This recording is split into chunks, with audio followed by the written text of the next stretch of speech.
चलो आज हम लोग स्टार्ट कर रहे हैं इलेक्ट्रोस्टैटिक 1 का सब्जेक्टिव टाइप का questions.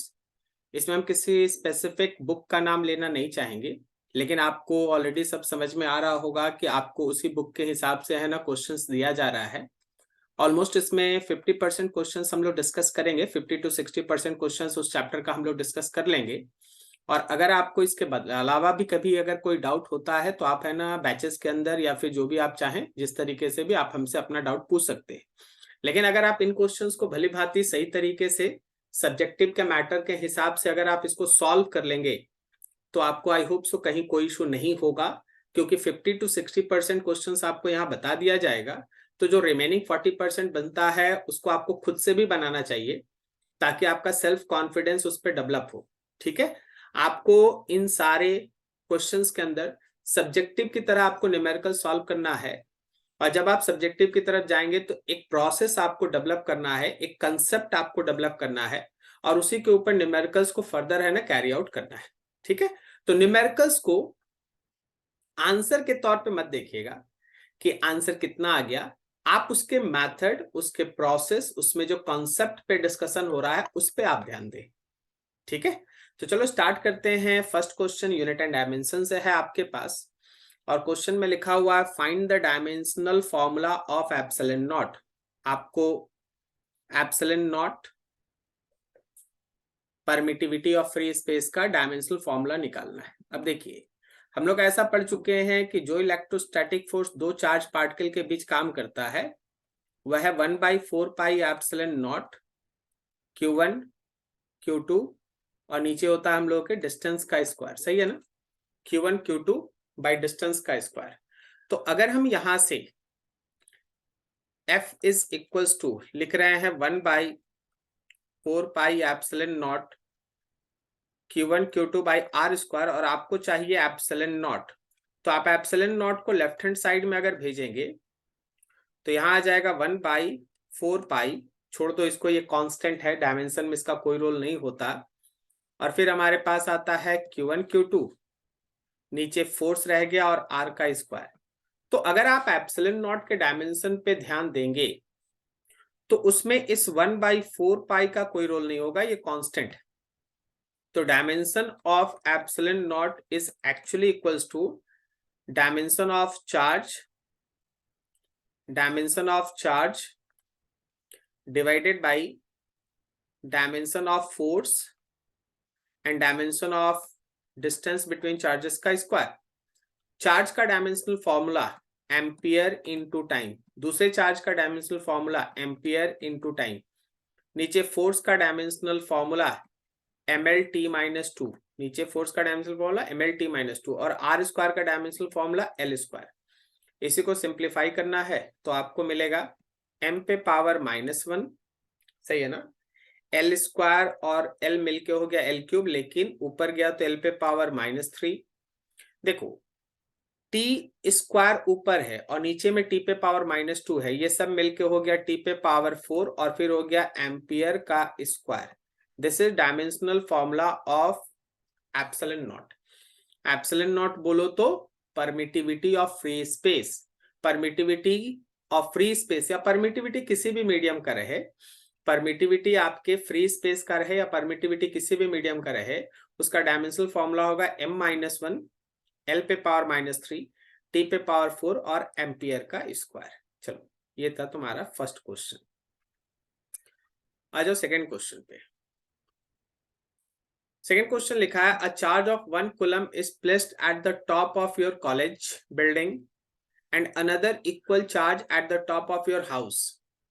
Take the separation between the two charges to be 1 kilometre. Find the force exerted by the charge on each other. How many times of your weight is this force? ये last वाला तो आपके मन के ऊपर है, लेकिन हम इस कॉन्सेप्ट को आपको समझाते हैं। एक वैसे तो आपको ऑलमोस्ट समझ में आ ही गया होगा। मान लो ये तुम्हारे कॉलेज का बिल्डिंग है और यहाँ तुम्हारे घर का छत है। 1 coulomb charge is placed eight top of your college building and another equal charge. मान लीजिए आपके कॉलेज के बिल्डिंग पे एक चार्ज Q1 रखा है और आपके घर के छत पे एक पर चार्ज Q2 रखा है। क्वेश्चन कहता है कि इन दोनों चार्जेस के बीच का जो डिस्टेंस है, इन दोनों चार्जेस के बीच का जो डिस्टेंस है, जैसे ये Q1 और Q2 के बीच का जो डिस्टेंस है वो तुम्हारे क्वेश्चन में मेंशन है 2 किलोमीटर। आपको इसी के बेसिस पे इनके बीच लगने वाला फोर्स निकालना है। बहुत simple, that your force will be equals to 1/4 pi epsilon not Q1 Q2 और उनके बीच का जो डिस्टेंस होगा उसका स्क्वायर। आपको पता है 1/4 पाई एप्सिलॉन नॉट को 9 इंटू 10⁻⁹ आप लिखते हो। Q1 है मेरा 1 कूलम और Q2 भी है, क्वेश्चन के हिसाब से इक्वल चार्ज है तो 1 कूलम भी है, और दोनों के बीच का डिस्टेंस 2 किलोमीटर है। उसको मीटर में बदलना होगा, ऐसा यूनिट 2 इंटू 10⁻3 उसका स्क्वायर। ठीक है, इसका स्क्वायर। अब आप इसको सॉल्व कर दो, जो आएगा उतना न्यूटन तुम्हारा फोर्स होगा।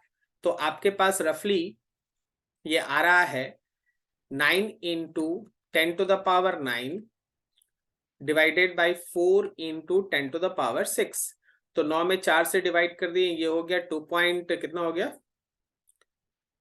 2 बार में 8 कटा फिर 1, 2.25 हो गया।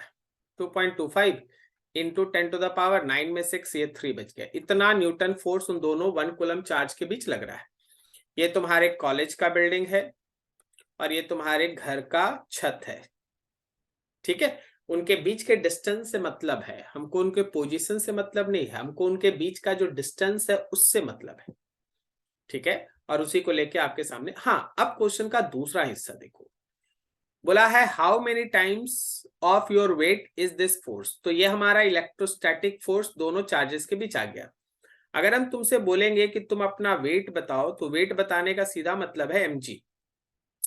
एक एवरेज पर्सन, एक एवरेज बॉय जो कॉलेज में स्टूडेंट की तरह काम करता है, उसका मास 50 to 60 केजी के बीच होता है। तो हम लोग है ना इजी कैलकुलेशन के लिए 50 मान लेते हैं, जी का वैल्यू 10 मान लेते हैं, सो इट इज 50 न्यूटन। अगर तुम वाकई में सेकेंड हाफ को भी अच्छे से सॉल्व करना चाहते हो तो कंपेयर करने का मतलब है, अगर कोई तुमको बोल रहा है कि इन दोनों फोर्सेस के बीच कंपेयर करो, तो इसका मतलब है कि जो तुम्हारा वेट है उसमें जो भी तुम इलेक्ट्रिक फोर्स निकाले उससे डिवाइड कर दो। तो तुम्हारा वेट है 500 का, यहाँ 50 नहीं 500 न्यूटन होना चाहिए। तुम्हारा वेट है 500 न्यूटन का, तुम्हारा वेट है 500 न्यूटन का, और नीचे का जो फोर्स है वो हम लोग के पास ऊपर निकला हुआ है 2.25 and 10⁻3. This is the comparison between your weight and the electrostatic force acting between two charges. ठीक है, तो बहुत सिंपल एकदम स्टार्ट है, छोटा छोटा क्वेश्चन अभी आपके पास। दो चार्ज दे दिया गया Q1 और Q2, उनके बीच का एक डिस्टेंस दे दिया और फिर बोला कि उनके बीच फोर्स निकालो। जब आप फोर्स कैलकुलेट कर चुके तो बोला कि अपने वेट के साथ कंपेयर करो इस फोर्स को। सामने आगे बढ़ते हैं।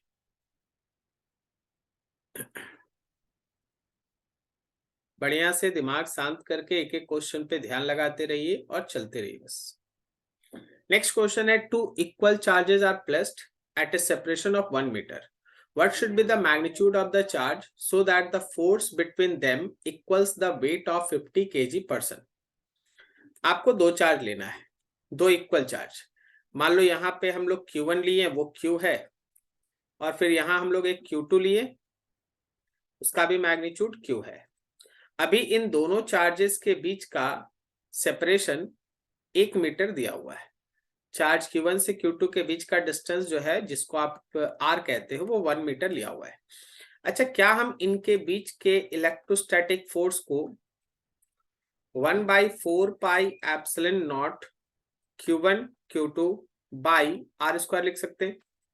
और तुम्हारे क्वेश्चन के हिसाब से ये जो इलेक्ट्रोस्टैटिक फोर्स चार्जेस के बीच लग रहा है वो वेट ऑफ 50 केजी पर्सन होना चाहिए, वेट ऑफ 50 केजी पर्सन होना चाहिए।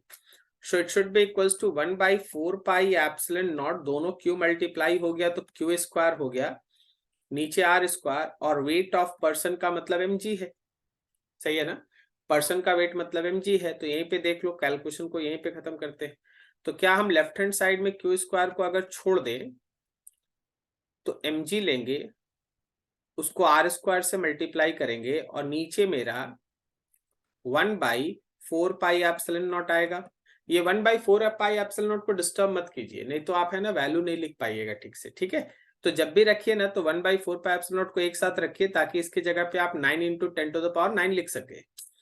तो आपके क्यू स्क्वायर का वैल्यू हो गया, मास है 50, जी हम लोग ले रहे हैं 10, सेपरेशन 1 है, और नीचे है हम लोग के पास 9 × 10⁻9।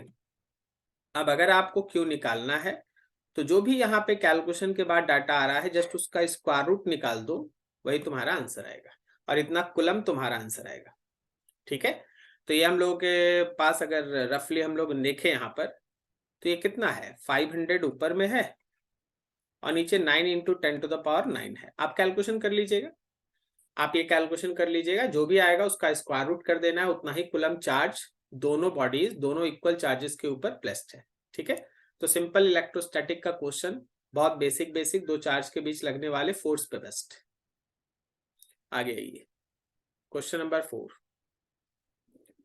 लिखा है 2 charges 2 × 10⁻⁻6 coulomb and 1 × 10⁻⁻6 coulomb are placed at a separation of 10 centimeter.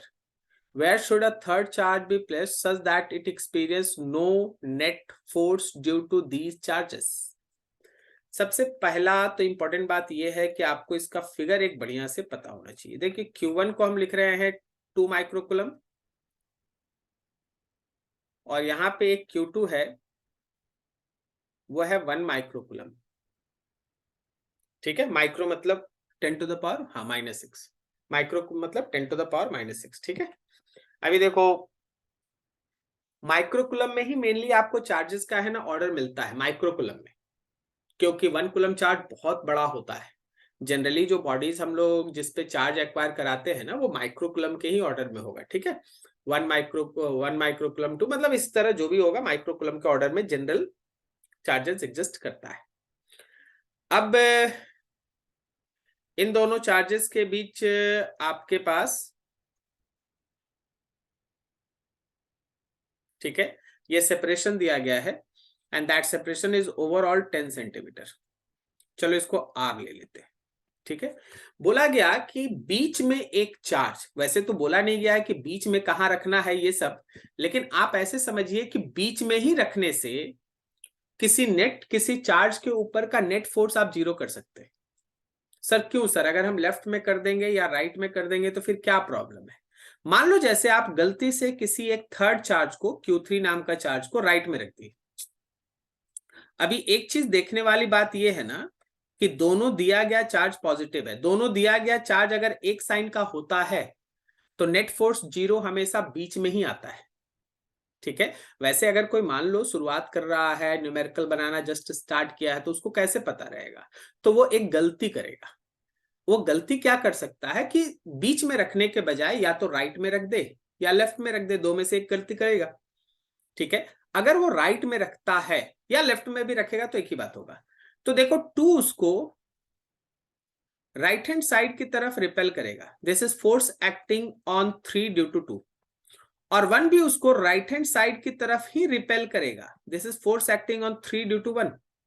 अब आप ही सोचिए कि जब दो वेक्टर इस तरह से सेम डायरेक्शन में हो, जब दो वेक्टर इस तरह से सेम डायरेक्शन में हो तो क्या उसका रिजल्टेंट कभी 0 हो सकता है, नहीं हो सकता। तो ये बात लगभग पक्का है कि इस थर्ड चार्ज पे लगने वाला नेट फोर्स 0 नहीं आएगा। यही कहानी आप लेफ्ट में भी रख के रिपीट कर सकते हैं। अगर आप लेफ्ट में भी रखिएगा ना तो उस पर लगने वाले नेट फोर्स का वैल्यू 0 आ जाए, सॉरी नॉन 0 आएगा, क्योंकि दोनों वेक्टर एक ही तरफ होगा। अब आपको आंसर मेनली मिलता है, सुनिएगा बहुत ध्यान से सुनिएगा, अगर ये Q1 और Q2 सेम साइन का है तो बीच में रखने से नेट फोर्स 0 होता है, और अगर ये Q1 और Q2 अपोजिट साइन का हुआ, एक प्लस हुआ और एक माइनस, तो बाहर रखने से नेट फोर्स 0 होता है, ठीक है। तो इसको कॉन्सेप्ट वाइज दिमाग में बैठा लेना कि अगर ये दोनों चार्ज Q1 और Q2 सेम साइन का है, दोनों प्लस है या दोनों माइनस है, तो नेट फोर्स 0 किसी थर्ड चार्ज पे तभी होगा जब वो इन दोनों के बीच में कहीं रखा है। और अगर ये Q1 और Q2 अपोजिट साइन का है, कोई एक पॉजिटिव कोई एक नेगेटिव, तो नेट फोर्स किसी थर्ड चार्ज पे 0 तभी होगा जब आप इन दोनों के बाहर उसको रखेंगे, ठीक है। सर किधर रखेंगे, तो जिधर छोटा चार्ज दिखाई देगा उधर रखिएगा। वैसा भी न्यूमेरिकल आपको मिलेगा तो आपको खुद से भी बनाना है, ये भी ध्यान रखना है, ठीक है। तो अब चलिए हम लोग पहले इस न्यूमेरिकल को सॉल्व कर लेते हैं। मान लो अब तो पता चल गया कि बीच में कहीं रखना है। मान लीजिए इस थर्ड चार्ज को यहां रख दिए, जिसका जिसका Q1 से डिस्टेंस सपोज x है, तो जो मेरे Q2 से डिस्टेंस होगा, वो हम लोग का r माइनस एक्स होगा। गौर करना, Q1 Q3 को राइट की तरफ रिपेल कर रहा है, this is force acting on 3 due to 1। और इसी Q3 को Q2 लेफ्ट की तरफ रिपेल कर रहा है, this is force acting on 3 due to 2। दोनों वेक्टर है, दोनों अपोजिट में है। अगर इक्वल मैग्नीट्यूड का हो जाए तो उस पर लगने वाले नेट फोर्स का वैल्यू 0 हो जाएगा। दोनों वेक्टर है, दोनों इक्वल मैग्नीट्यूड का अगर हो जाएगा तो उस पर लगने वाला नेट फोर्स 0 हो जाएगा। According to question, F net on Q3 ये आपको 0 चाहिए, एफ नेट ऑन Q3 आपको 0 चाहिए। और ये तभी possible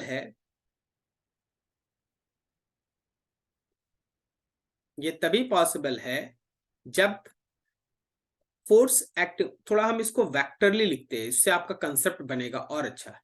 force acting on 3 due to 2 plus force acting on 3 due to 1, इन दोनों का सम 0 हो। ये 0 तभी होगा जब force acting on 3 due to 2 is equals to minus of force acting on 3 due to 1 हो। ये माइनस साइन दिखाता है कि दोनों वेक्टर्स इक्वल मैग्नीट्यूड का होना चाहिए और डायरेक्शन अपोजिट होना चाहिए। तो चलो अभी हम लोग केवल मैग्नीट्यूड लेके बात करें, क्योंकि डायरेक्शन अपोजिट तो हम लोग ऑलरेडी फिगर में दिखा रहे हैं। तो जो मैग्नीट्यूड मेरे फोर्स 3-2 का आएगा वही मैग्नीट्यूड मेरा 3-1 भी आना चाहिए। तो मैग्नीट्यूड लिखना है भाई, तो यहां हम लिख दिए 1/4 पाई एप्सिलॉन नॉट। ये Q2 लेंगे, Q3 लेंगे, 2 और 3 के बीच का डिस्टेंस लेंगे। 2 और 3 के बीच का डिस्टेंस कितना है, तो r माइनस एक्स है, उसका स्क्वायर। फिर यहाँ पे लिखेंगे 1/4 पाई एप्सिलॉन नॉट, 3 और 1 लेंगे, Q3 Q1 और 3 और 1 के बीच का डिस्टेंस विच इज x का स्क्वायर। सबसे इंटरेस्टिंग फैक्ट जानते हो इसमें क्या है, कि चाहे आप Q3 कोई भी चार्ज मान लें, Q3 में आप कोई भी चार्ज मान लेना, वो चार्ज कैंसिल हो जाएगा। इसलिए Q3 का वैल्यू इस क्वेश्चन में नहीं बताया, 1/4 पाई एप्सिलॉन नॉट भी कैंसिल हो जाएगा। चाहे आप थर्ड चार्ज कोई भी वैल्यू ले ले, छोटा ले ले, बड़ा ले ले, कुछ भी ले ले, या हम लोग तो Q3 लेके चल रहे, तो कटेगा ही कटेगा। तो यहाँ पे इस थर्ड चार्ज के पोजीशन को उस थर्ड चार्ज के मैग्नीट्यूड से कोई मतलब नहीं है। चलिए आगे बढ़िए, डाटा देखिए। Q1 कितना था 2 और Q1 था 2 माइक्रोकुलम और Q2 था 1 माइक्रोकुलम और R था 10। तो Q2 के जगह पे 1 माइक्रोकुलम, डिस्टेंस है हम लोगों के पास 10 माइनस एक्स का स्क्वायर।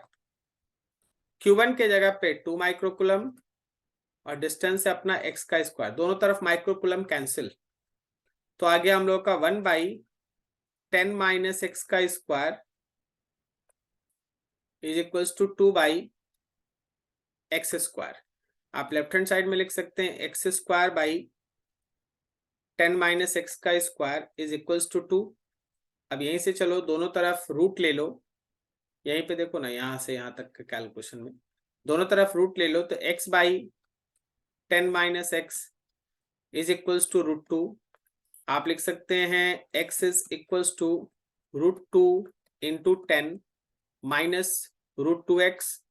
√2x को लेफ्ट में भेज दो, x plus √2x is equals to 10√2, या फिर सिंपली आप x लिख सकते हो 10√2 डिवाइडेड बाई 1 प्लस √2। ये तुम्हारे x का वैल्यू हुआ और यूनिट रहेगा सेंटीमीटर। देखो बहुत सारे स्टूडेंट्स के दिमाग में ख्याल आया होगा कि सर यहाँ r के जगह पे 10 सेंटीमीटर ले लिए, लेकिन हम लोग को तो सिखाते हैं कि मीटर में बदल के लो। देखो अगर तुम यहाँ पे r के जगह पे मीटर लेते तो ये कैलकुलेशन में यहाँ पे यूनिट मीटर आता, अगर तुम आर के जगह पे यहाँ सेंटीमीटर ले लिए हो, क्योंकि हमको पता है कि माइक्रोकुलम ये सब कट जाएगा, फाइनली आपके पास डिस्टेंस के ही टर्म में आंसर आना है। तो अगर आप माइक्रोकुलम सॉरी सेंटीमीटर लेंगे आर का, तो फाइनल आंसर सेंटीमीटर में लिखिए। अगर आप आर मीटर ले लेंगे तो फाइनल आंसर मीटर में लिखिए। ठीक है, ऐसे चलना है। अब आप थोड़ा सा न्यूमेरिकल को सॉर्ट करके एक बार पूरा देख लीजिए, ताकि आपका दिमाग एक साथ सब कुछ देख पाए। ध्यान से देखो, कंसेप्ट को सीखो, कैलकुलेशन छोड़ दो। दो चार्ज लेना था Q1 और Q2, हाँ दोनों सेम साइन का था। बोला गया था कि तीसरे चार्ज को तुम कहां रखोगे कि उस पे लगने वाले नेट फोर्स का वैल्यू 0 होगा। तीसरे चार्ज को तुम कहां रखोगे कि उस पे लगने वाले नेट फोर्स का वैल्यू 0 होगा। ठीक है, तो तीसरा चार्ज रखने के लिए हम लोग आपके सामने ये सारा चीज सिचुएशन दिखाएं। पहले तो आपको थोड़ा गलत बताया गया कि अगर आप दोनों चार्जेस के बाहर रखिएगा तो दोनों फोर्सेस एक ही डायरेक्शन में आ जाएगा, उसका रिजल्टेंट 0 नहीं हो पाएगा। फिर दोनों के बीच में रखा गया, वहां तुमको समझाया गया कि यहीं पे कोई एक पोजीशन आएगा जहां दोनों वेक्टर्स इक्वल मैग्नीट्यूड का होगा, अपोजिट डायरेक्शन में होगा, और तब उसका रिजल्टेंट 0 आएगा। लेकिन इसमें एक और चीज बताया गया, बहुत इंटरेस्टिंग, जस्ट हम आपको बार बार रिपीट कर रहे हैं कि अगर ये दोनों चार्जेस अपोजिट साइन का होगा तो बीच में नेट फोर्स 0 नहीं आएगा, उस समय बाहर नेट फोर्स 0 आएगा। सर किधर आएगा? जिधर छोटा चार्ज होगा उस साइड रखिएगा। ठीक है, तो जब ऐसा न्यूमेरिकल मिलेगा तो आपको खुद से बनाना है। ठीक है, चलो आगे बढ़ते हैं।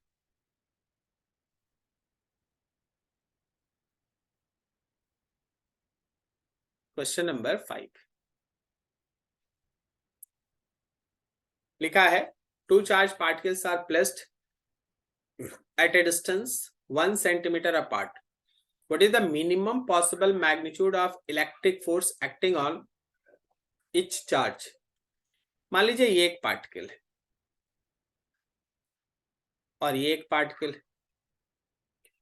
है। इन दोनों के बीच का डिस्टेंस आपके क्वेश्चन में मेंशन है। इन दोनों के बीच का डिस्टेंस आपका क्वेश्चन मेंशन रखा है। ये डिस्टेंस है आपके पास 1 सेंटीमीटर। अच्छा सोचिए तो, इन दोनों पार्टिकल्स के ऊपर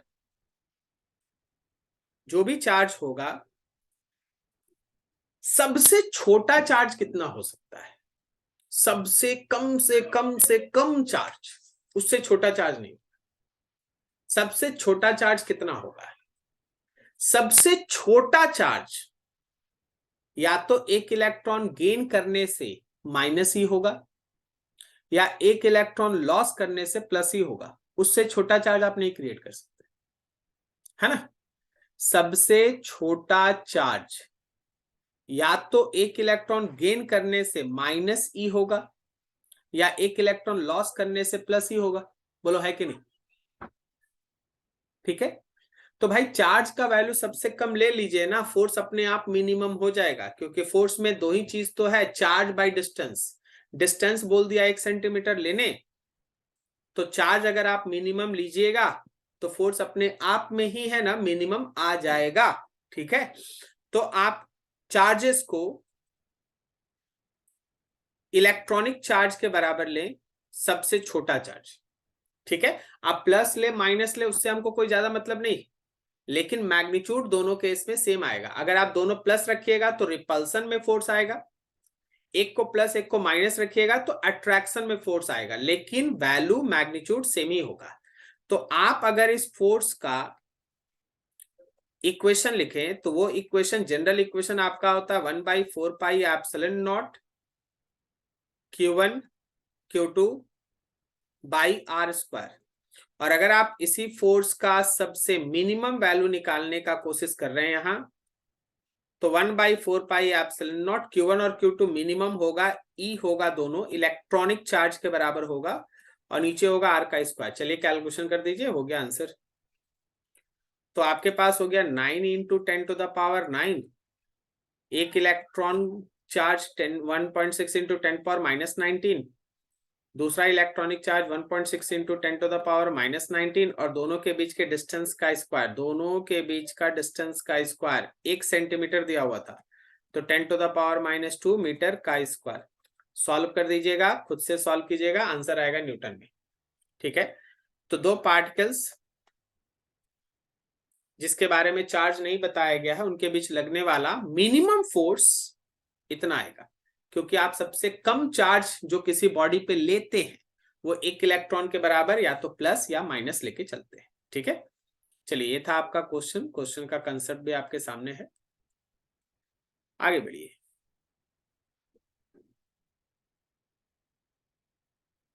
6 में लिखा है suppose all the electrons of 100 gram water are lumped together. मतलब 100 ग्राम पानी में जितना भी इलेक्ट्रॉन्स है सबको इकट्ठा करके एक साथ बांध दिया गया और नेगेटिव चार्ज पार्टिकल बनाया गया और सारा न्यूक्लियाई को एक साथ बांध दिया। हम पढ़ते जा रहे हैं, हम समझाते जा रहे हैं। All the nuclei are lumped together to form a positive charge, और सारे प्रोटॉन्स को बांध के न्यूक्लियाई को बांध के प्रोटॉन्स को बांध के पॉजिटिव चार्ज पार्टिकल क्रिएट कर दिया। If these two particles are placed 10 centimeter away from each other, find the force of attraction between them. Compare it with your weight. वो तुम कर लेना, हम पहला पार्ट बता देते हैं। सबका वेट अलग अलग है तो तुम अपने वेट के साथ कंपेयर करना। ठीक है, चलो देखो।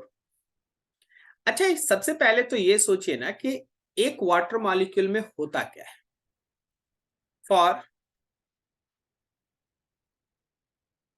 1 H2O मॉलिक्यूल, आप एक H2O मॉलिक्यूल लीजिए। जब आप एक H2O मॉलिक्यूल लेते हैं तो उसके अंदर हाइड्रोजन है, ऑक्सीजन है और हाइड्रोजन है। एक हाइड्रोजन के अंदर एक प्रोटॉन, एक इलेक्ट्रॉन और 0 न्यूट्रॉन होता है। एक ऑक्सीजन में 8 प्रोटॉन, 8 इलेक्ट्रॉन और 8 ही न्यूट्रॉन होता है। फिर हमारे पास हाइड्रोजन है, एक प्रोटॉन, एक इलेक्ट्रॉन और 0 न्यूट्रॉन होता है। अब अगर हम तुमसे 1 मॉलिक्यूल में बात करें, एक मॉलिक्यूल में बात करें, सिंगल मॉलिक्यूल में, तो आप देख रहे हो कि जो हमारा नंबर ऑफ इलेक्ट्रॉन्स है दैट इज 10 इलेक्ट्रॉन और जो हमारा नंबर ऑफ प्रोटॉन्स है दैट इज 10 प्रोटॉन। पानी के एक मॉलिक्यूल में 10 इलेक्ट्रॉन और 10 प्रोटॉन एग्जिस्ट कर रहा है। पानी के एक मॉलिक्यूल में 10 इलेक्ट्रॉन और 10 प्रोटॉन एग्जिस्ट कर रहा है। मेरा काम यह है कि 100 ग्राम वाटर में कितना वाटर का मॉलिक्यूल है पहले ये निकालना, फिर उसको 10 से मल्टीप्लाई कर देंगे तो इलेक्ट्रॉन का नंबर आ जाएगा। अब आइए मूल कॉन्सेप्ट पे। For 100 gram of water, 100 gram of water, क्या हम लोग ऐसे लिख सकते हैं कि that number of moles will be equals to 100 gram by molar mass. तो ये सॉल्व करोगे ना, it is about to be 5.55 moles, और भी आगे 5 होगा, इतना ही रखते, 5.55 मोल्स, इतना मोल्स है वाटर का। सो इन 100 gram of water, so in 100 gram of water अगर हम नंबर ऑफ मॉलिक्यूल्स देखें तो जो भी आपका नंबर ऑफ मोल्स आया है 5.55, you have to multiply with Avogadro's constant 6.02 into 10 to the power 23, उससे मल्टीप्लाई करना पड़ेगा। ठीक है, तो आपको नंबर ऑफ मॉलिक्यूल्स आ गया। Therefore total number of electrons in 100 gram water, water के 100 ग्राम में कितना नंबर ऑफ इलेक्ट्रॉन्स मौजूद है, कितना नंबर ऑफ इलेक्ट्रॉन्स मौजूद है, तो that number of electron will be equals to जो भी आपके मॉलिक्यूल्स का नंबर आया है इसको आप 10 से मल्टीप्लाई कीजिए, क्योंकि एक मॉलिक्यूल में 10 इलेक्ट्रॉन भी होता है। तो ये टोटल नंबर ऑफ इलेक्ट्रॉन है। And the interesting fact is कि नंबर ऑफ प्रोटॉन भी इतना ही आएगा, नंबर ऑफ प्रोटॉन्स भी इतना ही आएगा। अगर कोई नंबर ऑफ प्रोटॉन्स बोलता तो भी है ना, वो वैल्यू इतना ही होता है। अच्छा, अगर मान लो, ऐसे तो यहाँ पूछा नहीं गया है, लेकिन अगर कोई नंबर ऑफ न्यूट्रॉन्स बोलता तो कितना होता है, तो 5.55 होता, एवोगाड्रोस नंबर होता, लेकिन मल्टीप्लीकेशन 8 से होता है। बोलो 8 क्यों? क्योंकि हाइड्रोजन में कोई न्यूट्रॉन नहीं होता है। यहाँ देखिए, यहाँ हाइड्रोजन में कोई न्यूट्रॉन नहीं होता, तो केवल ऑक्सीजन का 8 न्यूट्रॉन ही उसके अंदर बचता है। ये हम बस आपके नॉलेज के लिए बता दिए, न्यूमेरिकल में इसका कोई काम नहीं है। ठीक है, चलिए अब अगर आपसे पूछा गया है सो चार्ज ड्यू टू इलेक्ट्रॉन, तो देखिए आपके पास 5.55 इंटू एवोगाड्रोस नंबर इंटू 10 आ गया, ये नंबर है, साथ में मल्टीप्लाई कर दो 1.6 इंटू 10 टू द पावर -19 को, इतना कुलम आपका चार्ज आ जाएगा ड्यू टू इलेक्ट्रॉन। सारे इलेक्ट्रॉन को एक दूसरे के साथ लंप करके इतना चार्ज क्रिएट होगा। इसी तरह से अगर आप सारे प्रोटॉन्स को लंप कर दीजिएगा तो इलेक्ट्रॉन के चार्ज में बस ये माइनस साइन रखिएगा, ठीक है, और प्रोटॉन के चार्ज में इतना ही लेकिन प्लस साइन रखिएगा। 5.55 Avogadro's number 10 1.6 10 to the power -19 coulomb, ये पॉजिटिव चार्ज। तो देखो ये थोड़ा सा बड़ा सा कैलकुलेशन है, आप खुद से कर लेंगे। इलेक्ट्रॉन का चार्ज निकाल लिए, ये सारा इलेक्ट्रॉन बांध के रख दिया गया, ये सब निगेटिव बना दिया, सारा प्रोटॉन्स बांध के रख दिया गया, ये पॉजिटिव बना दिया। अब क्वेश्चन कहता है, चलो थोड़ा क्वेश्चन ही देख ले एक बार कि क्वेश्चन में इनको किस सेपरेशन पे रखना है। They are placed if these two particles are placed 10 centimetre away. अगर ये प्लस और माइनस जो बना है, अगर हम इसको 10 सेंटीमीटर दूर रख दे तो उनके बीच लगने वाला फोर्स निकालना है। तो तुमको यहाँ पे सारे इलेक्ट्रॉन को इकट्ठा करके जो निगेटिव बना उसको रखना है, तुमको यहाँ पे सारे प्रोटॉन्स को इकट्ठा करके जो पॉजिटिव बना उसको रखना है, उनके बीच का डिस्टेंस 10 सेंटीमीटर लेना है, उनके बीच का जो डिस्टेंस जिसको हम लोग आर लिखते हैं वो 10 सेंटीमीटर लेना है, और आपको इनके बीच फोर्स निकालना है। तो that force will be equals to 1/4 pi epsilon naught charges due to electron, charges due to proton divided by distance का स्क्वायर। भाई जब ऊपर में आप लिख लिए सारा चार्जेस पुट कर लीजिए, डिस्टेंस के जगह पे आर जब लीजिएगा ना तो आप 0.1 लीजिएगा। क्यों क्यों क्यों सर, अभी तो आप पिछले न्यूमेरिकल में सेंटीमीटर ले रहे थे। देख भाई यहाँ पे फोर्स निकालना है, बाकी सारा डाटा तुम एसआई में ले रहा है तो डिस्टेंस को भी आपको एसआई यूनिट में ही लेना होगा, 0.1 मीटर। ठीक है, अब ये सॉल्व कर लो, जो आएगा वही फोर्स का वैल्यू होगा, यही जो आएगा वो फोर्स का वैल्यू होगा। बस कैलकुलेशन थोड़ा बड़ा है, सो आपको करना चाहिए, उतना टाइम नहीं है मेरे पास, कर लीजिएगा अपने से। ठीक है, कंसेप्ट सब कुछ आपको दे दिया गया, कैलकुलेशन आपको करना है। हाँ, छोटा कर दे, थोड़ा समझा दे फिर से एक बार इसको। समझाने का टाइम है मेरे पास, कैलकुलेशन करने का टाइम नहीं मेरे पास, वो तुमको खुद करना है। तो क्वेश्चन बोल रहा था कि 100 ग्राम वाटर लीजिए, उसके अंदर जितना भी प्रोटॉन्स है, जितना भी इलेक्ट्रॉन्स है, सबको एक जगह बांध दीजिए। प्रोटॉन्स को एक जगह बांध दीजिए, इलेक्ट्रॉन्स को एक जगह बांध दीजिए। जब इलेक्ट्रॉन्स को एक जगह बांध दिएगा तो नेगेटिव चार्ज पार्टिकल बनेगा, प्रोटॉन्स को एक जगह बांध दिएगा तो पॉजिटिव चार्ज पार्टिकल बनेगा। अगर उसको 10 सेंटीमीटर दूरी पे रखते हैं तो उनके बीच लगने वाला फोर्स आपको निकालना है। सही है, सबसे पहले हम लोग केमिस्ट्री का मूल कॉन्सेप्ट लगाएं। पता किए कि एक मॉलिक्यूल में कितना इलेक्ट्रॉन, कितना प्रोटॉन, कितना न्यूट्रॉन रहता है। तो पता चला कि एक मॉलिक्यूल के अंदर 10 इलेक्ट्रॉन, 10 प्रोटॉन। ठीक है, अब ऐसे केस में हमको पता करना था कि 100 ग्राम वाटर का मतलब कितना मोल्स होता है। तो मोलर मास 18 से डिवाइड कर दिए, 5.55 मोल्स आ गया। फिर उसके अंदर कितना नंबर ऑफ मॉलिक्यूल्स था, तो जो मोल आया 5.55 उसको एवोगाड्रोस नंबर से मल्टीप्लाई कर दिए तो नंबर ऑफ मॉलिक्यूल्स आ गया। अब एक मॉलिक्यूल में 10 इलेक्ट्रॉन था तो जो भी टोटल नंबर ऑफ मॉलिक्यूल्स आया उसको 10 से मल्टीप्लाई कर दिए तो टोटल नंबर ऑफ इलेक्ट्रॉन्स आ गया। इतना ही प्रोटॉन्स भी होगा, इतना ही प्रोटॉन्स भी होगा। फिर इलेक्ट्रॉन का जो टोटल नंबर आया, फिर इलेक्ट्रॉन का जो टोटल नंबर आया उसको इलेक्ट्रॉनिक चार्ज से मल्टीप्लाई कर दिए तो इलेक्ट्रॉन का टोटल चार्ज आ गया। और प्रोटॉन का जो टोटल नंबर आया उसको इलेक्ट्रॉनिक चार्ज से मल्टीप्लाई कर दिए, प्रोटॉन का चार्ज आ गया। प्रोटॉन वाला पॉजिटिव, इलेक्ट्रॉन वाला नेगेटिव, उसको 10 सेंटीमीटर दूरी पे रख के फोर्स का कैलकुलेशन यहां से आप कर सकते हैं। ठीक है, ये चीज रहा। चलिए आगे बढ़ते हैं नेक्स्ट क्वेश्चन में।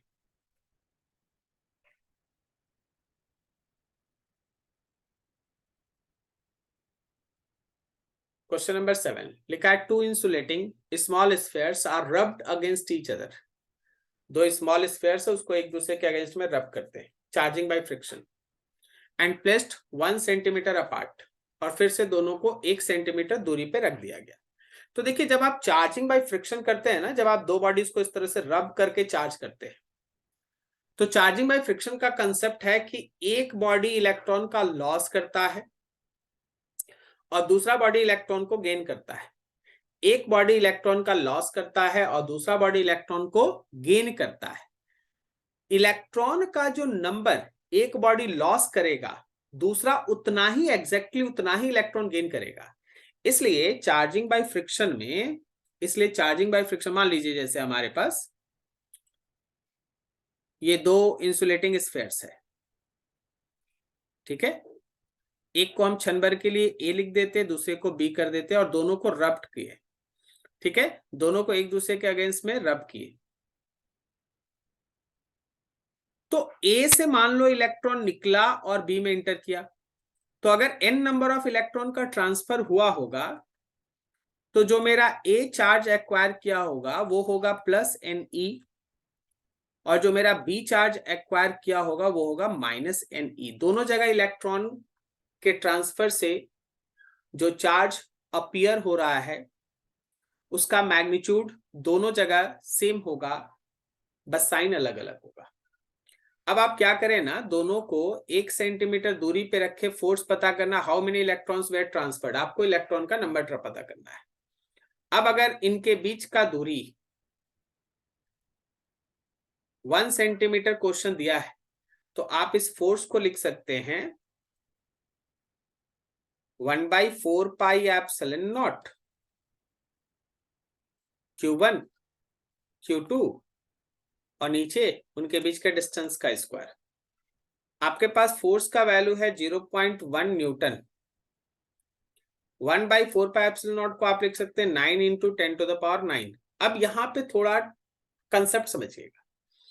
Q1 और Q2 को आप साइन के साथ भी लिख सकते हैं, लेकिन साइन के साथ अगर लिखिएगा तो वहां माइनस आ जाएगा। उस माइनस का बस इतना ही रोल रहता है कि ये बताना कि देखिए जो जो फोर्सेस लग रहा है ना वो अट्रैक्टिव है। हमारे इस पूरे इलेक्ट्रोस्टैटिक में अगर आप चार्जेस को साइन के साथ लेते हैं, हम थोड़ा एडिशनल आपको कुछ अलग से बताना चाहते हैं, बाद में न्यूमेरिकल बनाएंगे। यहां आइए देखिए, अगर आप Q1 एंड Q2 को प्रॉपर साइन के साथ ले ले, विथ प्रॉपर साइन, कोई प्लस है तो प्लस लिख दें, कोई माइनस है तो माइनस लिख दें, तो आपके पास फोर्स का अगर पॉजिटिव वैल्यू आ रहा है तो ये बता रहा है कि हाँ भाई फोर्स जो है वो रिपल्सिव है, उसको मैग्नीट्यूड से कोई मतलब नहीं है ज्यादा कम। और अगर आपका ये फोर्स निगेटिव आ रहा है तो आपको बता रहा है कि हाँ भाई उनके बीच लगने वाला फोर्स अट्रैक्टिव है। तो फोर्स के अट्रैक्टिव और रिपल्सिव होने के लिए प्लस और माइनस साइन आता है, उसको मैग्नीट्यूड से कोई मतलब नहीं। तो चार्ज को अगर आप साइन के साथ लेंगे तो प्लस माइनस का मतलब ये रखिएगा, अगर आप नहीं लेंगे तो बस आप समझ जाइए कि आप मैग्नीट्यूड निकाल रहे हैं, ठीक है। तो चलो भाई हम लोग साइन नहीं लेते, तो Q1 को भी NE लिख दिए, Q2 को भी NE लिख दिए, और नीचे मेरे पास डिस्टेंस के जगह पे आया 1 सेंटीमीटर 10⁻⁻2 का स्क्वायर, याद रखना n निकालना है, ठीक है। तो लेफ्ट हैंड साइड में 0.1 10⁻⁻2 का स्क्वायर आ गया और नीचे आ गया 9 इंटू 10⁻9 और यहां पे बच गया n स्क्वायर E स्क्वायर। चलो n स्क्वायर लिखो, therefore n square will be equals to, देखिएगा हम क्या लिख रहे हैं, बस ये डाटा पुट करते जा रहे हैं, 0.1 इंटू 10⁻⁻4 -2 का स्क्वायर -4 हो गया, 9 इंटू 10⁻9 और ये E स्क्वायर भी नीचे आ गया, ये हो गया n स्क्वायर। E स्क्वायर नीचे आ गया, E स्क्वायर मतलब इलेक्ट्रॉनिक चार्ज का स्क्वायर, तो आपको मिलेगा n square is equals to 0.1 into 10⁻4 minus ना, 10⁻⁻4 और नीचे हम लोग के पास 9 इंटू 10⁻9 इंटू 1.6 इंटू 10⁻⁻19 का स्क्वायर। अब आप क्या करना ना कि इधर का स्क्वायर हटा के इस पूरे कैलकुलेशन में रूट डाल देना, कैलकुलेट करोगे ये आपको नंबर बता देगा कि ए से बी में कितना इलेक्ट्रॉन का ट्रांसफर हुआ है, तो ये नंबर आ जाएगा। अब ये कैलकुलेशन आपको खुद से फिर से करना है, कैलकुलेशन खुद से कीजिए। पहले तो यहाँ पे कॉन्सेप्ट समझ लीजिए एक बार फिर से। देखिए आपसे बोला गया था कि दो बॉडी को एक दूसरे के अगेंस्ट में रब किया गया है, दो बॉडी को एक दूसरे के अगेंस्ट में रब किया गया है, और रब करने के बाद उनको 1 सेंटीमीटर दूरी पे रख दिया गया, 1 सेंटीमीटर, और उनके बीच लगने वाला फोर्स मेजर किया गया 0.1 न्यूटन है।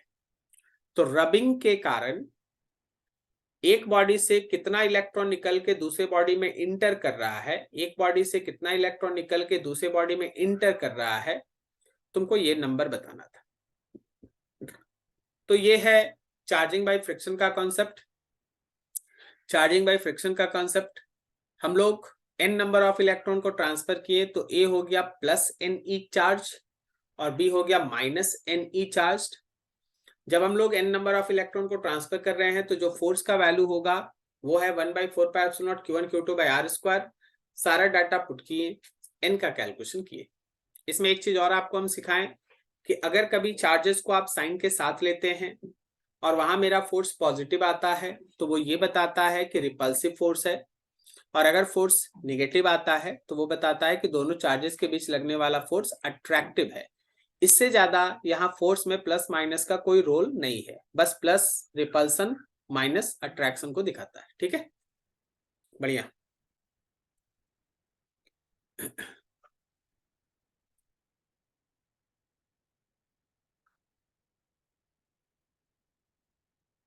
ठीक है, थोड़ा और आगे बढ़ते हैं।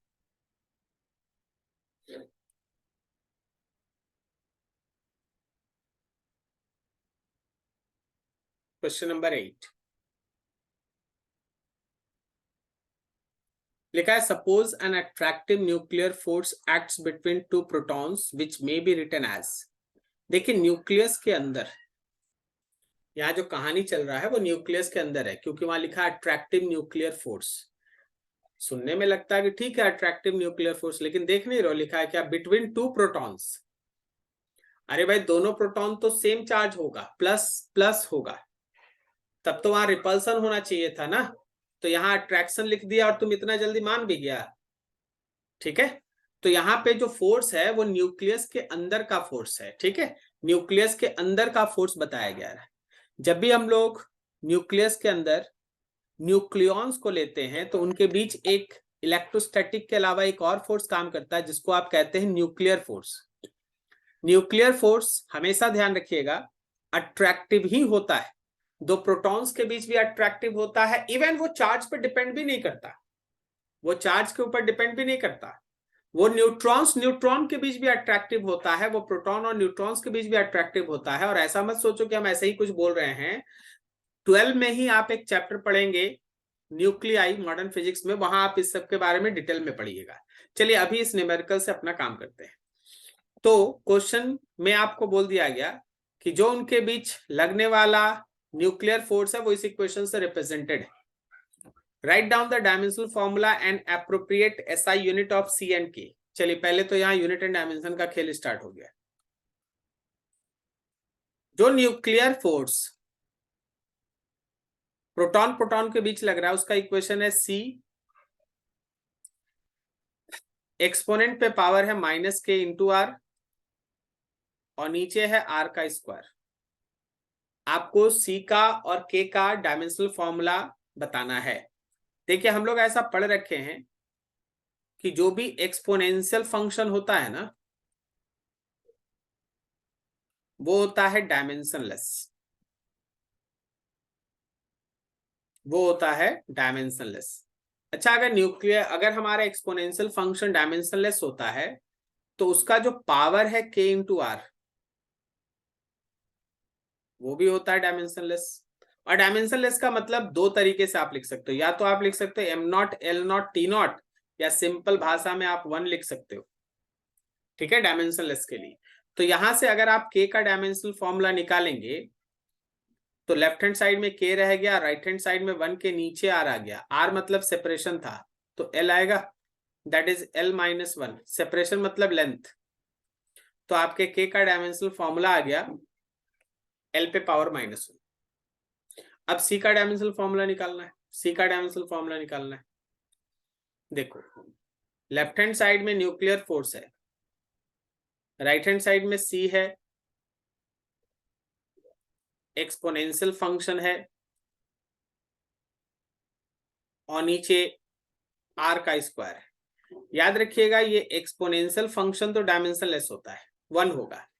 तो क्या आप यहां से ये समझ पा रहे हो कि जो हमारा न्यूक्लियर फोर्स है वो C का डायमेंशन बाई R स्क्वायर का डायमेंशन कैरी करेगा?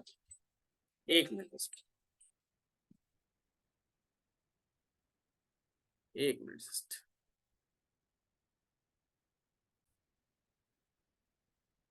तो न्यूक्लियर फोर्स हो गया C/R², ठीक है। यहां से अगर हम लोग C का डायमेंशन लिखना चाहें तो dimensional formula of C will be equals to जो हमारा न्यूक्लियर फोर्स का डायमेंशनल फॉर्मूला होगा इनटू R²। देखिए, नाम चाहे फोर्स का कोई भी रख दीजिए, लेकिन उसका डायमेंशनल फॉर्मूला तो वही रहता है। तो आपके न्यूक्लियर फोर्स का भी डायमेंशनल फॉर्मूला होगा mLT-2 और यहाँ पे R² के लिए L² लग गया। तो ये पूरा वैल्यू हो गया mL³ T पे पावर -2। ठीक है, ये हमारे C का डायमेंशनल फॉर्मूला रहा। C का डायमेंशनल फॉर्मूला है mL³ T-2। सही है, तो C का डायमेंशन आ गया, ऊपर K का डायमेंशन आ गया। चलिए अब क्वेश्चन का दूसरा हिस्सा देखते हैं क्या है। पहला पार्ट खत्म। Suppose that K equals to 1 Fermi and that the repulsive electric force between the protons is just balanced by the attractive nuclear force when the separation is 5 Fermi. Find the value of C. थोड़ा सा दिमाग दौड़ाइए, यहां हम कुछ figure बना रहे हैं, B part solve कर रहे हैं। ठीक है, देखिए ये 2 प्रोटॉन है, ये एक प्रोटॉन है और ये एक प्रोटॉन है। जब इन प्रोटॉन के बीच का डिस्टेंस, जब इन दोनों प्रोटॉन्स के बीच का डिस्टेंस 5 फर्मी है, तो देखिए इलेक्ट्रोस्टैटिक क्या बताता है आपको? इलेक्ट्रोस्टैटिक बताता है, थोड़ा हम फिगर को और बड़ा करना चाह रहे हैं। इलेक्ट्रोस्टैटिक आपको बताता है कि similar charges repel each other. तो similar charges repel each other, तो उस हिसाब से अगर आप चलेंगे तो इस प्रोटॉन को राइट की तरफ रिपेल किया जा रहा होगा और इस प्रोटॉन को लेफ्ट की तरफ रिपेल किया जा रहा होगा। सही है ना?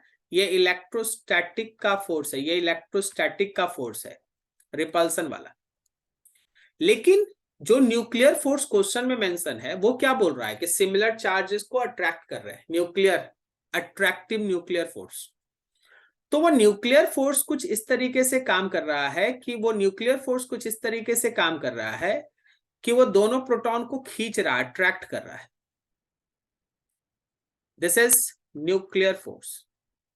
क्वेश्चन कहता है कि जब आपका चार्जेस के बीच का सेपरेशन 5 फर्मी हो और K का वैल्यू 1 फर्मी इनवर्स हो, तो जो हमारा न्यूक्लियर अट्रैक्टिव फोर्स है वो इलेक्ट्रोस्टैटिक रिपल्सन के साथ बैलेंस हो जाता है। अकॉर्डिंग टू क्वेश्चन अगर चलिएगा तो जो हम लोगों का न्यूक्लियर अट्रैक्टिव फोर्स है वो इलेक्ट्रोस्टैटिक रिपल्सन से बैलेंस है। न्यूक्लियर फोर्स का इक्वेशन है C एक्सपोनेंशियल फंक्शन पे पावर -K इंटू R और नीचे है R का स्क्वायर, और इलेक्ट्रोस्टैटिक फोर्स में आप लिखते हैं K Q1 Q2 by R का स्क्वायर। अच्छा, दोनों में ये R² कैंसिल हो गया, दोनों में ये नीचे का R² कैंसिल हो गया। तो अगर आपको C का डाटा निकालना है तो K प्रोटॉन का चार्ज बाई एक्सपोनेंशियल फंक्शन पे पावर -K इंटू R। ये K अलग है भाई, थोड़ा ध्यान से। हाँ, ये K अलग है, ये है 9 इंटू 10⁻⁹ वाला K, और ये K अलग है। आप दोनों K को एक ना मान ले, दोनों K अलग है। तो C का वैल्यू हो गया, पहले तो हम डाटा ही लिख दें, 9 इंटू 10⁻⁹। प्रोटॉन का चार्ज 1.6 इंटू 10⁻⁻19, और फिर से एक और प्रोटॉन का चार्ज 1.6 इंटू 10⁻⁻19 और नीचे एक्सपोनेंट का कैलकुलेशन, थोड़ा टिपिकल, लेकिन आप ही को करना है, हमको नहीं करना है। ई पे पावर के जगह पे 1 फर्मी इनवर्स और आर के जगह पे 5 फर्मी, ये फर्मी इनवर्स और फर्मी कट गया, तो मेरे सी का वैल्यू हो गया 9 इंटू 1.6 1.6 2.56 इंटू 10⁻19 19 38 9 - 38 और नीचे आ गया एक्सपोनेंट पे पावर -5। ठीक है, अब ये आपको हम यहां छोड़ने जा रहे हैं 9 इंटू 2.56 इंटू 10⁻⁻29 और एक्सपोनेंट फंक्शन पे पावर +5। आराम से एक्सपोनेंशियल फंक्शन का वैल्यू पुट करके कैलकुलेशन कर दीजिए, सी का वैल्यू आ जाएगा। एक्सपोनेंशियल फंक्शन का वैल्यू पुट करके कैलकुलेशन कर दीजिए, सी का वैल्यू आ जाएगा। तो ये तुम्हारे सामने था पूरा न्यूमेरिकल। थोड़ा और छोटा कर दे, सारा एक चीज एक साथ दिखाई दे, लगभग। तो तुम्हारे पास एक क्वेश्चन दिया गया, बोला गया कि देखो भाई, न्यूक्लियस के अंदर एक अट्रैक्टिव न्यूक्लियर फोर्स 2 प्रोटॉन के बीच काम कर रहा है। वहां से यूनिट और डायमेंशन निकालना था, पहले निकाल लिए, लेकिन इंटरेस्टिंग पार्ट बी है, जिसमें बोला गया कि अगर 2 प्रोटॉन्स के बीच का सेपरेशन 5 फर्मी हो जाए तो वहां nuclear attractive force electrostatic repulsion से बैलेंस हो जाता है। तो वहां पे हम लोग बैलेंस किए और फिर बैलेंस करके आपको सी का वैल्यू निकालना था, यहां तक पहुंचे। अब ये फाइनल कैलकुलेशन आपको खुद से करना है। ठीक है, चलो बहुत बढ़िया। ठीक है, चलो नेक्स्ट क्वेश्चन में आगे की तरफ बढ़ते हैं। नेक्स्ट क्वेश्चन,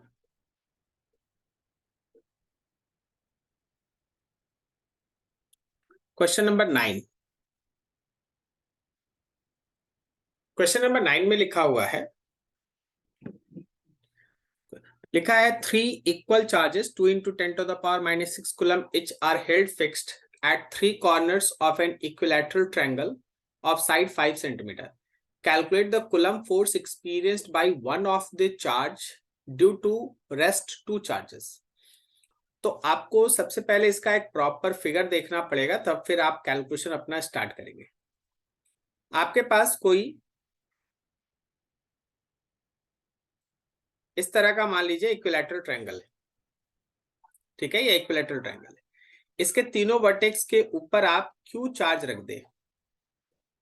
ये तीनों चार्ज आप क्यू रख रहे हैं, लेकिन थोड़ा समझने के लिए आप किसी को 1, किसी को 2 और किसी को 3 नाम दे दे। जो भी यहाँ पे इक्विलैटरल ट्रायंगल है उसके एजेस के लेंथ को आप एल से दिखा सकते हैं। अब आप समझिए कि किसी एक चार्ज पे बाकी 2 चार्जेस के कारण लगने वाला फोर्स कैलकुलेट करना है। किसी एक चार्ज पे बाकी 2 चार्जेस के कारण लगने वाले फोर्स को आपको कैलकुलेट करना है। चलिए हम लोग थर्ड पे बात करते हैं, Q3 पे बात करते हैं। तो क्या Q3 को, अगर आप फिगर ध्यान से देख रहे हैं, तो क्या Q3 को Q2 इस डायरेक्शन में रिपेल कर रहा है? This is force acting on 3 due to 2। यह है force acting on 3 due to 2। और इसी Q3 को अगर आप देखिएगा तो Q1 इस डायरेक्शन में रिपेल कर रहा है। This is force acting on Q3 due to Q1. This is force acting on 3 due to 1. Because ये इक्विलैटरल ट्रायंगल है, तो इक्विलैटरल ट्रायंगल में ये एंगल 60 है, तो इन दोनों फोर्सेस के बीच का भी एंगल 60। आपका काम बस ये है कि आप इन दोनों फोर्सेस को इंडिविजुअली कैलकुलेट करें और फिर उसका वेक्टर रिजल्टेंट फाइंड आउट करें। देखते चलिएगा। देखिए, अगर आप force acting on 3 due to 2 लेते हैं तो आपको के दोनों चार्जेस का वैल्यू और उनके बीच का डिस्टेंस का स्क्वायर लेना होगा। और इवन अगर आप force acting on 3 due to 1 लेते हैं तो भी वो के दोनों चार्जेस और बाकी उनके बीच के डिस्टेंस का स्क्वायर के साथ ऐसा आएगा। सही है। तो ये दोनों डाटा आपको एक चीज समझाता है, ये दोनों डाटा आपको एक चीज समझाता है कि भाई देखिए, जो फोर्स आप 3 पे 2 के कारण लगा रहे हैं, या जो आप फोर्स 3 पे 1 के कारण लगा रहे, दोनों का मैग्नीट्यूड इक्वल है, दोनों का मैग्नीट्यूड इक्वल है। हाँ ठीक है, डायरेक्शन अपने अपने हिसाब से है, लेकिन मैग्नीट्यूड दोनों का इक्वल है। ठीक है, तो मैग्नीट्यूड इक्वल है, डायरेक्शन उनके बीच का एंगल 60 डिग्री बना हुआ है। अगर कोई बोले कि एफनेट निकालना है, एफनेट, तो आपको प्रिंसिपल ऑफ सुपरपोजिशन में सिखाया गया है कि किसी भी चार्ज पे लगने वाला नेट फोर्स निकालना है तो उस पे जितना भी फोर्सेस इंडिविजुअली लग रहा होता है, आपको उन सब का वेक्टर सम करना है। आपको उन सारे इंडिविजुअल फोर्सेस का वेक्टर सम करना है। तो यहां 3 पे 2 फोर्स लग रहा है, एक फर्स्ट चार्ज की वजह से F31, दूसरा सेकेंड चार्ज की वजह से F32, और उनके बीच का एंगल 60 है।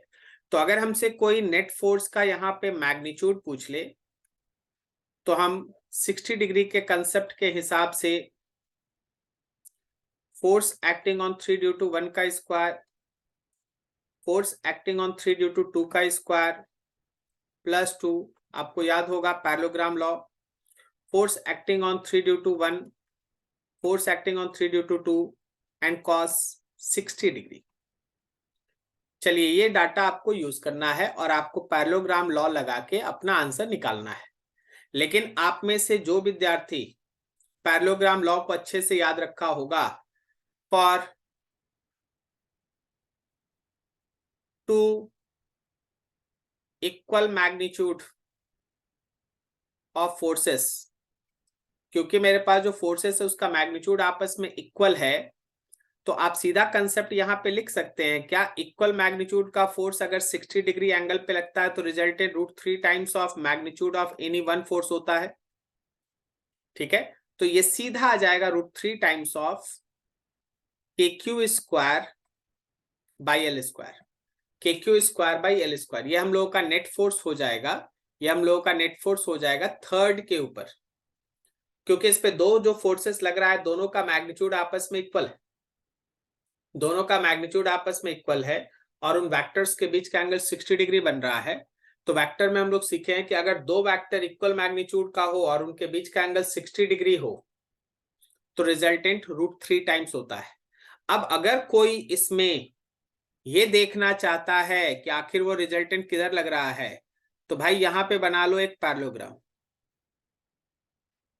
इन दोनों फोर्सेस का बना लिए एक पैरेललोग्राम, और इस पैरेललोग्राम का जो डायगोनल है, इस पैरेललोग्राम का जो डायगोनल है, इस पैरेललोग्राम का जो डायगोनल है, देखो वो डायगोनल ये है, याद रखना इस Q3 पे नेट फोर्स इधर ही लग रहा है, this is F net on Q3, और इसका मैग्नीट्यूड जो इंडिविजुअल फोर्स आपका आया है उसके मैग्नीट्यूड का √3 टाइम्स है। क्लियर है? तो ऐसे आप किसी के ऊपर भी निकाल सकते, तो हम तो ये कहेंगे कि जस्ट ये न्यूमेरिकल बेस्ट है प्रिंसिपल ऑफ सुपरपोजिशन के ऊपर। एक से ज्यादा फोर्सेस अगर किसी चार्ज पे लगेगा तो नेट फोर्स कैलकुलेट करने के लिए जितना भी इंडिविजुअल फोर्सेस है उन सभी का वेक्टर सम करना होगा, जितना भी इंडिविजुअल फोर्सेस है उन सभी का वेक्टर सम। एक बार इसको थोड़ा छोटा कर लेते हैं, देख लीजिए। सबसे पहले आप किसी को भी चुन सकते थे, जैसे हम Q3 चुने, आप Q1 पे भी यही काम करेंगे तो भी सेम आंसर आएगा, आप 2 पे भी काम करेंगे तो भी सेम आंसर आएगा। ठीक है, सारा वेक्टर्स बनाना है, उनका रिजल्टेंट फाइंड आउट करना है। क्लियर है? चलिए बढ़िया, नेक्स्ट क्वेश्चन में आगे, क्वेश्चन नंबर 10।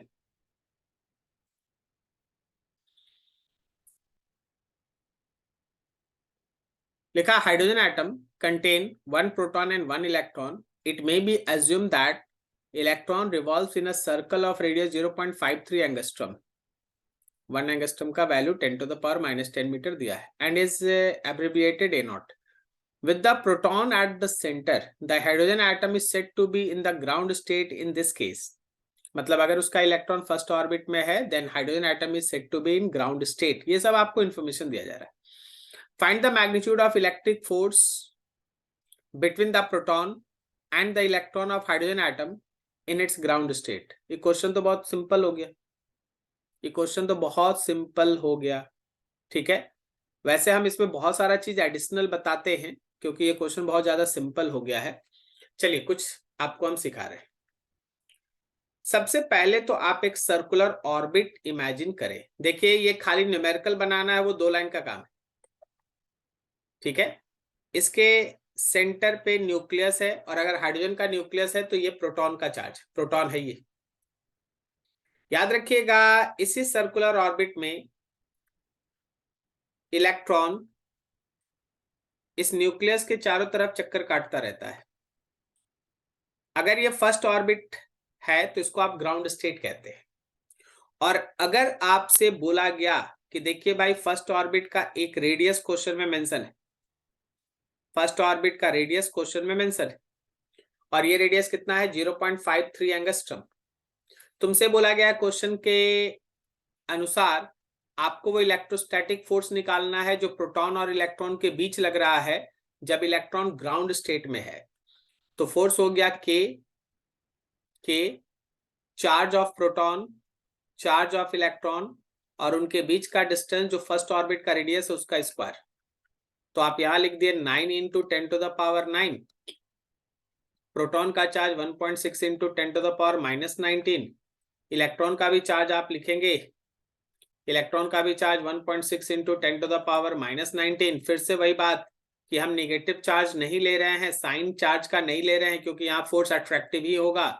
और उनके बीच का डिस्टेंस था रेडियस 0.53 एंगस्ट्रम 10⁻−10, इसका स्क्वायर। सॉल्व कर दीजिए, ये आपका इलेक्ट्रोस्टैटिक फोर्स आ गया। जो प्रोटॉन जिस फोर्स से इलेक्ट्रॉन को अपनी तरफ खींच रहा है वो फोर्स आपके पास आ गया, ठीक है। तो इतना ही क्वेश्चन था, ये इलेक्ट्रिक फोर्स ही निकालना था। आप सॉल्व कर दीजिएगा, आपको आंसर में find the magnitude of electric force, यहाँ पे लिखा है ना, find the magnitude of electric force between proton and electron, हो गया। लेकिन हम इसमें कुछ और भी ऐड कर रहे हैं, उसको थोड़ा समझिएगा, ये बहुत सारे न्यूमेरिकल में आपको काम आने वाला है। याद रखिएगा न्यूक्लियस से थोड़ा ये गलत जगह बन गया, रुक जाओ इसको मिटाने दो।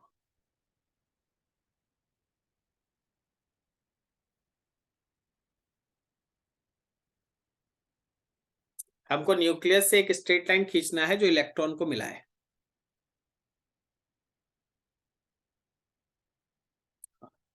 चलो ये रहा, ध्यान से देखिए कि न्यूक्लियस के सेंटर से इलेक्ट्रॉन को मिलाने वाला ये जो लाइन हम आपके सामने ड्रॉ किए है ना, इस पे 2 फोर्सेस काम कर रहा है। एक फोर्स है जो सेंटर की तरफ इस इलेक्ट्रॉन को खींच रहा है, जो इलेक्ट्रोस्टैटिक अट्रैक्शन है। एट द सेम टाइम अगर हमारे इलेक्ट्रॉन के पास कोई भी टेंजेंशियल वेलोसिटी है तो याद रखना एक सेंट्रीफ्यूगल फोर्स भी काम कर रहा है mv²/r। और अगर ओमेगा के टर्म में लिखना चाहो तो यहां पे तुम इसको m⍵²r भी लिख सकते हो।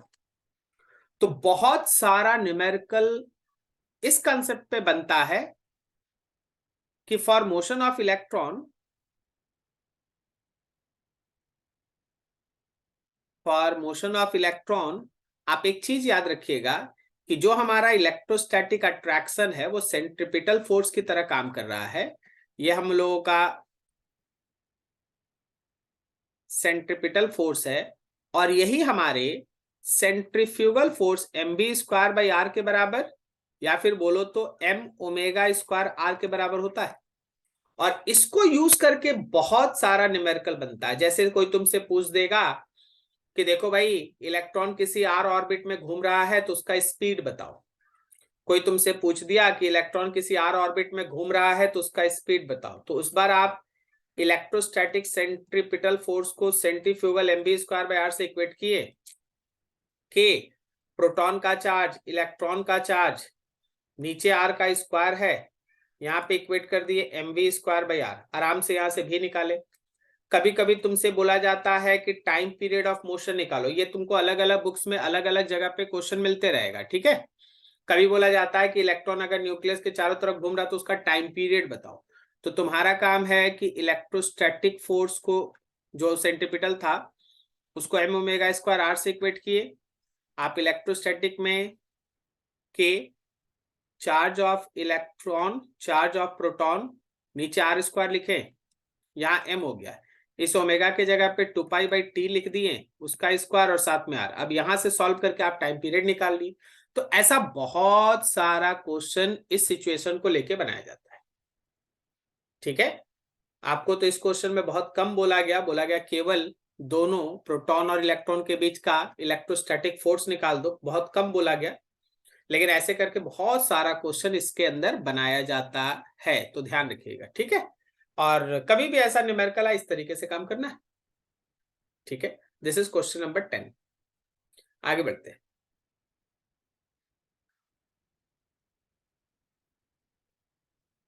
11 लिखा है 10 positively charge particles are kept fixed on the x axis at points x equals to 10 centimetre, 20 centimetre, 30 centimetre, धीरे धीरे बढ़ते जाओ 100 centimetre. The first particle has a charge 1 into 10⁻⁸ coulomb, second have charge 8 into 10⁻⁸ coulomb, third have charge 27 and so on. 10th particle have charge 1000 into 10⁻⁸ coulomb. Find the magnitude of electric force acting on 1 coulomb charge particle at the origin. सबसे पहले तो आपको इसका diagram बना के थोड़ा देखना होगा कि हो क्या रहा है। ठीक है, उसके बाद फिर आपको ये धीरे धीरे समझ में आने लगेगा।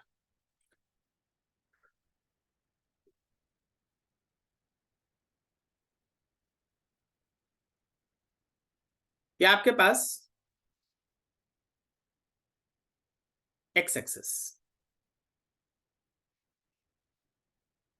ये आपके पास वाई एक्सिस, ऑब्वियसली ये ओरिजिन हो गया। यहां पे आप एक चार्ज Q0 रख दीजिए। इस Q0 का वैल्यू 1 कूलम क्वेश्चन में मेंशन है। अब आप एक्स एक्सिस पे 10 सेंटीमीटर पे x equals to 10 centimetre, x equals to 20 centimetre, x equals to 30 centimetre, ऐसे करते हुए, ऐसे आगे बढ़ते हुए x इक्वल्स टू 100 सेंटीमीटर पे चार्ज पार्टिकल्स रखे हैं, अलग अलग चार्ज पार्टिकल्स रखे हैं। क्वेश्चन को देखते चलिए, समझते चलिए। 10 सेंटीमीटर पे जो चार्ज रखा है उसको हम Q1 लिख रहे हैं, Q2 लिख रहे हैं, यहाँ Q3 लिख रहे हैं और ऐसे ही यहाँ Q10 लिख रहे हैं। हाँ, एक चीज ध्यान रखना कि जो मेरे Q1 का वैल्यू है, क्वेश्चन पढ़ते जाओ, क्वेश्चन देखते जाओ, जो मेरे Q1 का वैल्यू है वो 1 into 10⁻⁸ है। जो मेरे Q2 का वैल्यू है वो 8 into 10⁻⁸ है। जो मेरे Q3 का वैल्यू है वो 27 into 10⁻⁸ है एंड सो ऑन। अच्छा, आप एक फिगर को इमेजिन कीजिए, यहां देखिए जैसे ये फिगर्स बना हुआ है। क्या ये सभी का सभी चार्ज पार्टिकल मेरे ओरिजिन पे रखे गए चार्ज पार्टिकल को लेफ्ट की तरफ पुश कर रहा है? Q1 भी Q0 को लेफ्ट की तरफ पुश कर रहा है, Q1 भी Q0 को लेफ्ट की तरफ पुश कर रहा है। सही है। This is force acting on naught due to 1। अगर आप ध्यान से देखिएगा तो Q2 भी Q0 को लेफ्ट की तरफ ही पुश कर रहा है।